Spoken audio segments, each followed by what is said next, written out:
అందరికీ వందనాలండి. కీర్తన గ్రంథం 15వ అధ్యాయం చదువుకున్నాం. యెహోవా నీ గుడారంలో అతిథిగా ఉండదగిన వాడెవడు? నీ పరిశుద్ధ పర్వతం మీద నివసింపదగిన వాడెవడు? యథార్థమైన ప్రవర్తన కలిగి నీతిని అనుసరించుచు హృదయపూర్వకముగా నిజం పలుకువాడే. అట్టివాడు నాలుకతో కొణ్యములాడడు, తన చెలికానికి కీడు చేయుడు, తన పొరుగువాని మీద నిందమోపుడు. అతని దృష్టికి నీచుడు అసహ్యుడు. అతడు యెహోవా యందు భయభక్తులు గల వారిని సన్మానించును. అతడు ప్రమాణము చేయగా నష్టము కలిగిన మాట తప్పడు. తన ద్రవ్యం వడ్డీకి ఇయ్యడు, నిరపరాధిని చెరుపుటకై లంచం పుచ్చుకొనడు. ఈ ప్రకారం చేయువాడు ఎన్నడూనూ కదల్చబడాడు. ఆమేన్.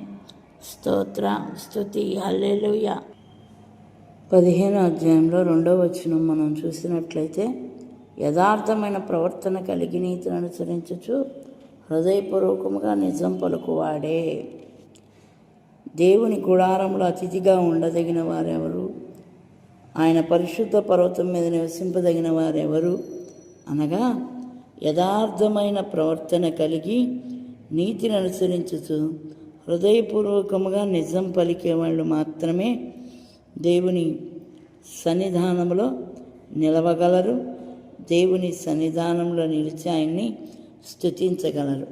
హృదయపూర్వకంగా నిజమే మాట్లాడాలంట. అబద్ధములు చెప్పకూడదు, అబద్ధాలు ఆడకూడదు, కొండెములు చెప్పకూడదు. ఎవరి మీద మనము అబద్ధము చెప్పకూడదు.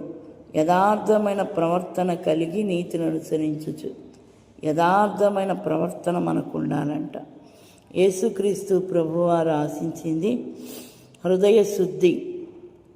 అందుకని వాక్యం ఏమని చెప్తుంది? హృదయ శుద్ధి గల వారు ధన్యులు, వారు దేవుని చూచెదరు అని వాక్యం సెలవిస్తుంది.